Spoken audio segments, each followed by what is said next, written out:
Assalamualaikum warahmatullahi wabarakatuh. Alhamdulillah wassalatu wassalamu ala Rasulillah. Asyhadu an la ilaha illallah wa asyhadu anna Muhammadan abduhu wa rasuluh. Amma ba'du. Para mahasiswa Stayo semester 6 ya, jurusan PAI yang sangat saya banggakan.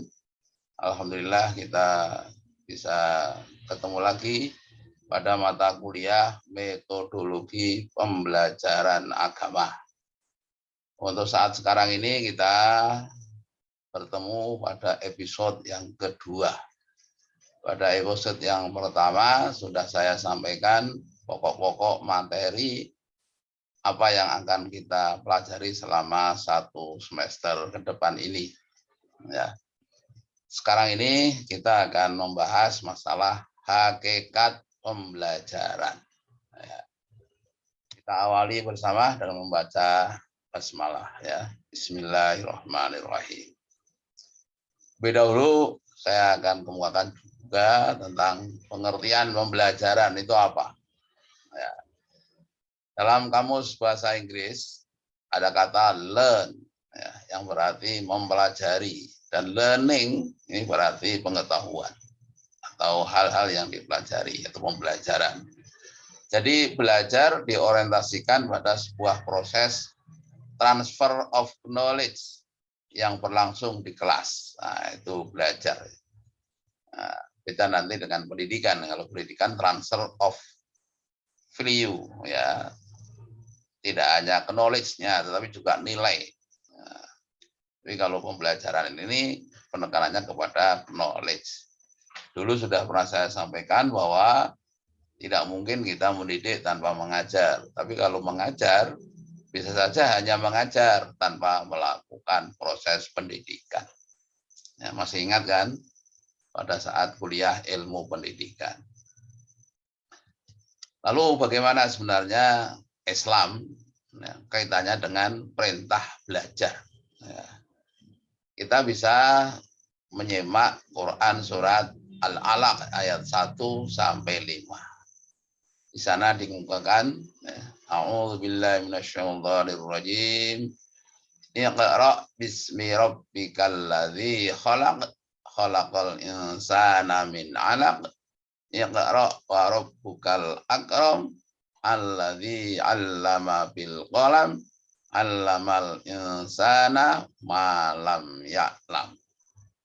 Yang artinya Iqra bismi rabbikal ladzi khalaq. Bacalah dengan menyebut nama Tuhanmu yang menciptakan. Khalaqal insana min 'alaq. Dia telah menciptakan manusia dari segumpal darah. Iqra wa rabbukal akram. Bacalah dan Tuhanmu lah yang maha mulia. Alladzi 'allama bil qalam, yang mengajar manusia dengan pena. Alamal insana malam ya'lam. Dia mengajarkan manusia apa yang tidak diketahuinya. Jadi Quran surat Al-Alaq ini kita tahu adalah merupakan ayat pertama yang turun kepada Nabi kita Muhammad Sallallahu Alaihi Wasallam. Jadi Al-Quran itu ya diturunkan kan berangsur-angsur selama 22 tahun lebih. Ya kan? Nah, kita tahu juga bahwa ayat yang pertama turun itu surat Al-Alaq ayat 1 sampai 5. Saat itu Rasulullah berada di Gua Hira ya. Dalam rangka untuk bermunajat kepada Allah Subhanahu wa taala. Ya.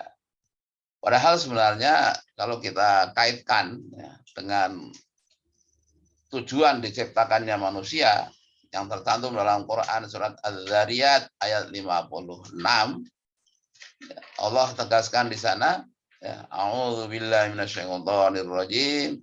Wa ma khalaqatul jinna wal insa illa liya'buduni.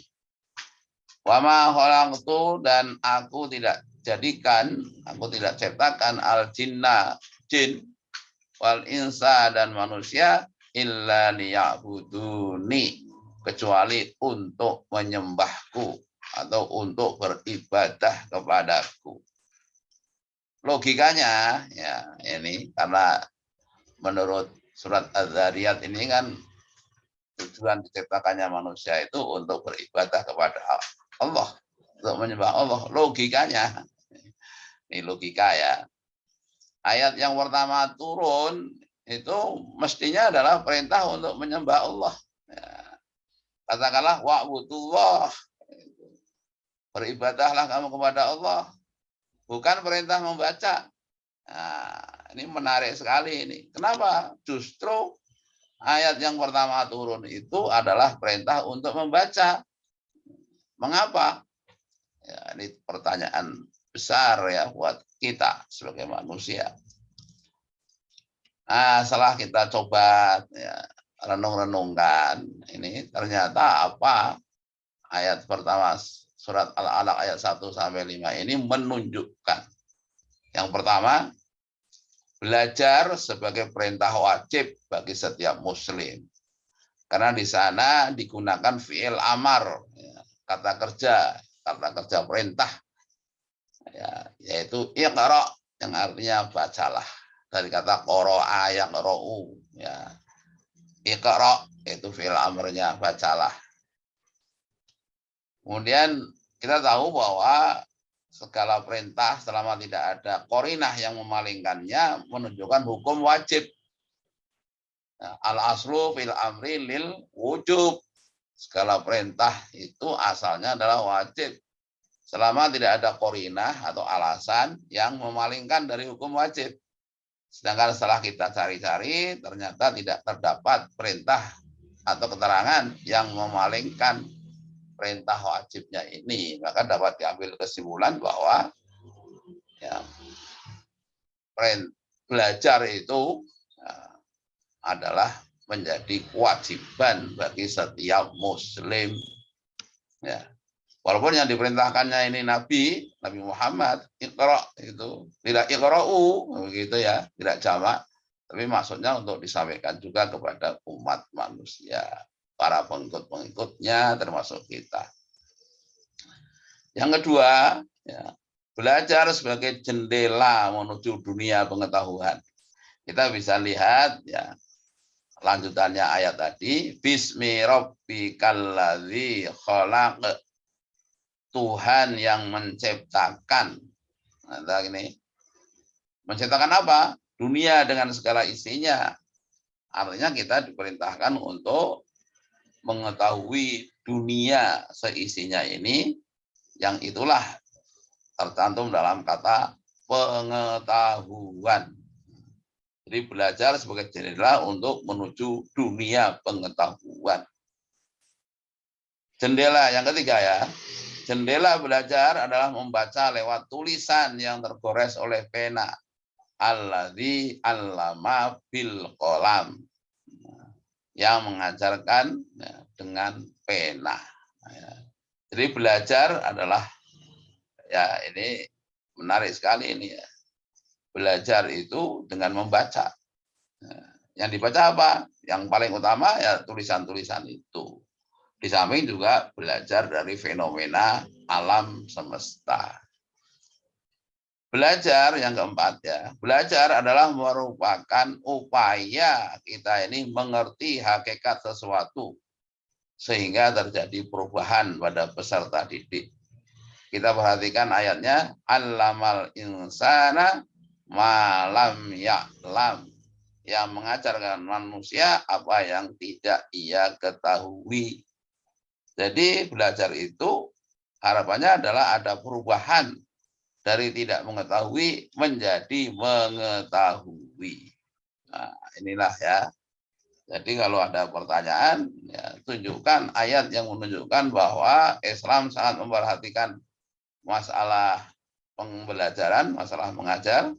Jawabannya bisa dalam surat Al-Alaq ayat 1 sampai 5 sebagaimana uraian yang sudah saya sampaikan tadi. Ya, di samping itu masih banyak ayat-ayat yang lain ya, surat Al-Mujadalah ayat 11 misalnya ya. Nah, Di sana Allah berfirman, yarfa'illahu alladziina aamanu minkum walladziina utul ilma darajat. Allah niscaya akan mengangkat derajat orang-orang yang beriman di antara kamu dan orang yang diberi ilmu, yang berilmu pengetahuan. Maka salah satu yang membedakan manusia satu dengan yang lainnya itu adalah iman dan ilmu. Itu. Semakin orang imannya kuat, ilmunya tinggi, maka derajatnya juga akan semakin tinggi. Nah, kalau di mata Allah ya beriman dan berilmu. Nah, kalau di mata sama manusia barangkali itu ilmunya ya yang ditonjolkan lebih dulu. Ya, buktinya ya orang yang titelnya doktor, profesor itu biasanya dimuliakan dibanding dengan yang tidak punya titel itu di dunia. Nah, di kalangan manusia. Tapi kalau di kalangan Allah tentu saja adalah iman gitu. Ya, iman itu menghasilkan takwa.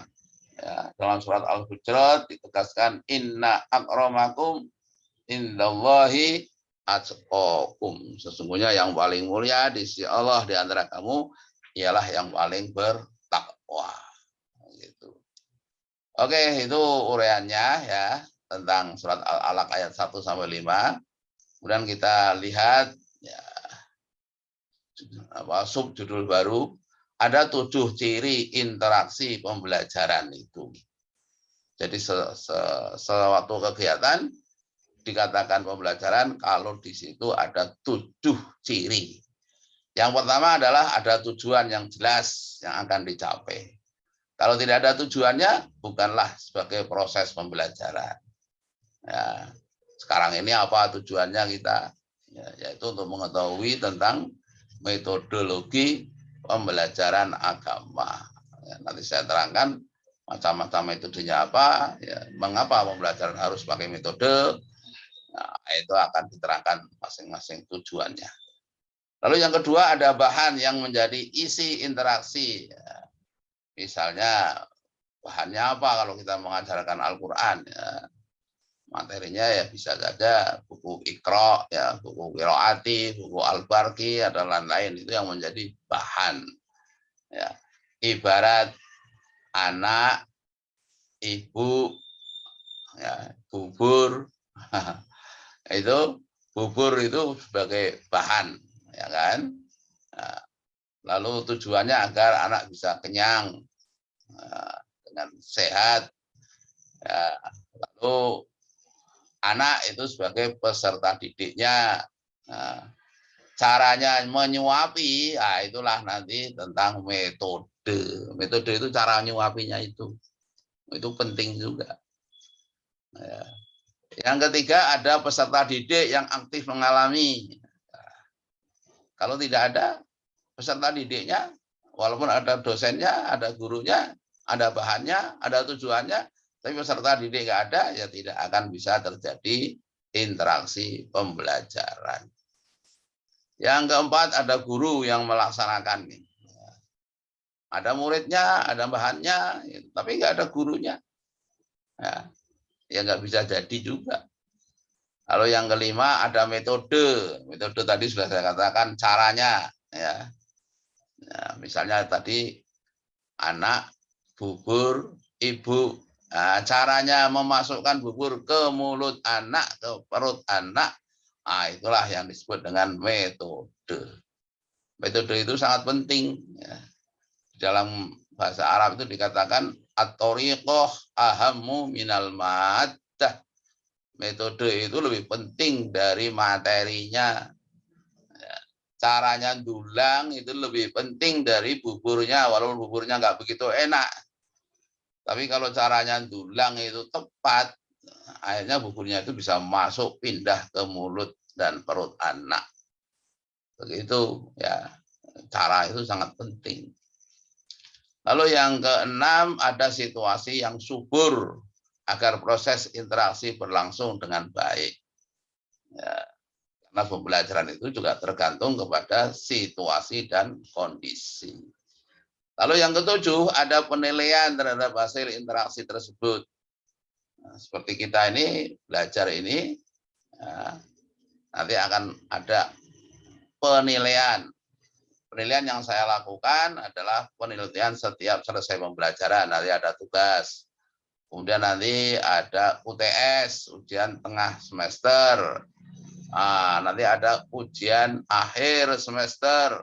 Itu namanya evaluasi atau penilaian. Nah, barulah kalau ketujuh ini menjadi satu sistem, baru itu disebut dengan interaksi pembelajaran. Kurang dari salah satunya tidak dianggap sebagai interaksi pembelajaran. Kemudian kita belajar juga tentang prinsip-prinsip pembelajaran. Ada 8. Ya. Pembelajaran itu yang pertama harus ada konteks. Konteks adanya macam-macam keterkaitan antara satu bahan dengan yang lainnya. Ya, kemarin saya sudah menyampaikan tentang topik-topik bahasan. Sekarang kita terangkan topik pertama. Ya, besok nanti topik kedua dan seterusnya yang antara satu dengan lainnya saling ada keterkaitan, ada kontekstualnya. Lalu menarik perhatian agar tidak membosankan gimana? Kita buat ada medianya, gitu. Metodenya dibuat menarik. Ini supaya semakin ada ketertarikan dari seorang murid terhadap materi pembelajarannya itu, maka akan semakin berhasil.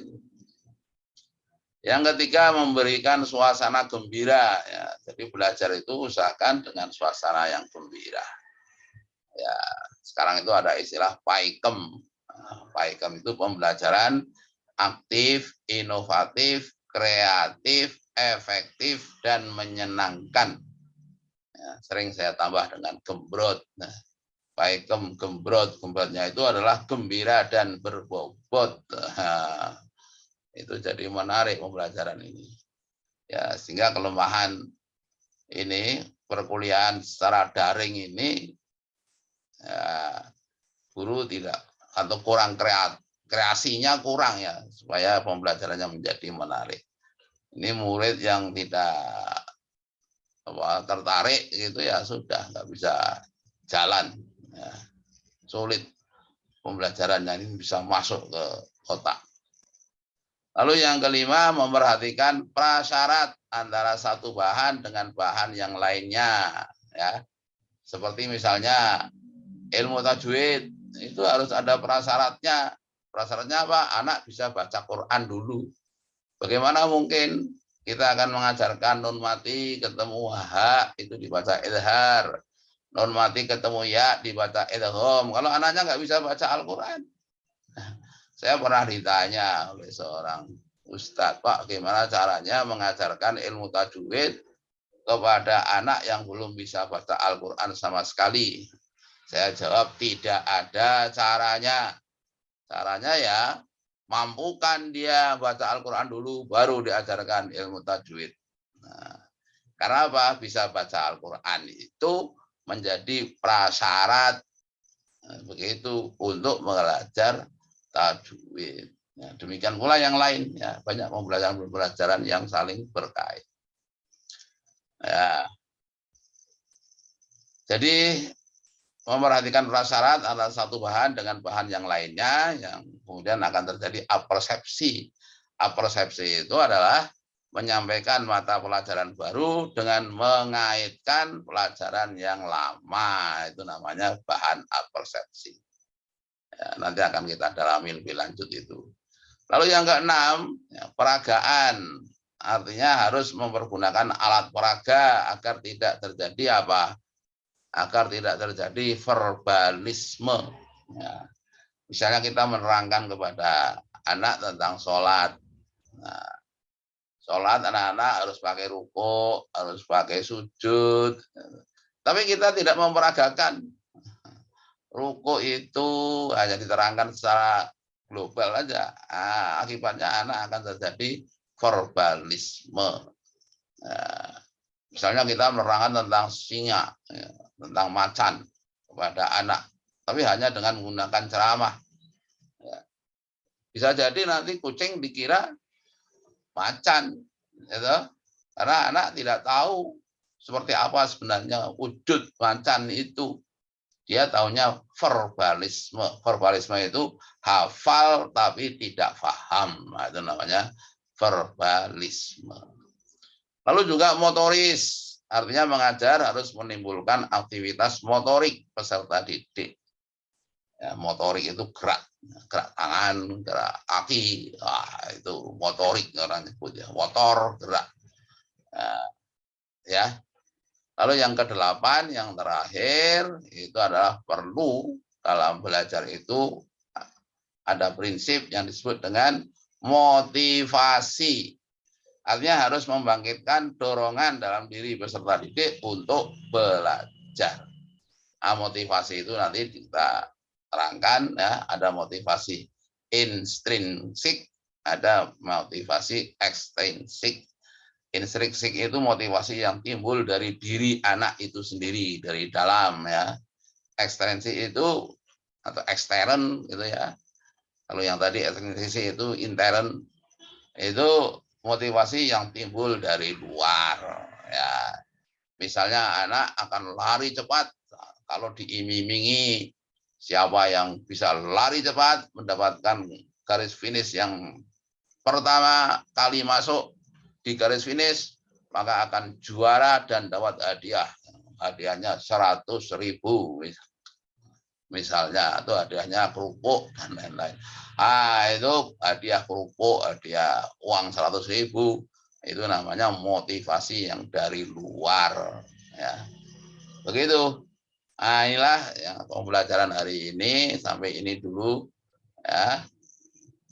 Baca lebih lanjut bisa apa yang saya sampaikan ini pada buku ya, buku saya dan bukunya Pak Samsul Kurniawan ini, judulnya Strategi dan Metode Pembelajaran. Nah, ini bukunya seperti ini ya, ini ya. Oke. Nanti kalau bisa didapat syukur ya, kalau tidak ya perhatikan aja apa yang saya kuliahkan ini. Insya Allah ya. Cukup sekian, kita akhiri pertemuan kita dengan bersama-sama membaca hamdalah. Alhamdulillahi Rabbil Alamin. Kalau ada pertanyaan, nanti bisa lewat WA atau lewat forum-forum yang lain. Ya. Wassalamualaikum warahmatullahi wabarakatuh.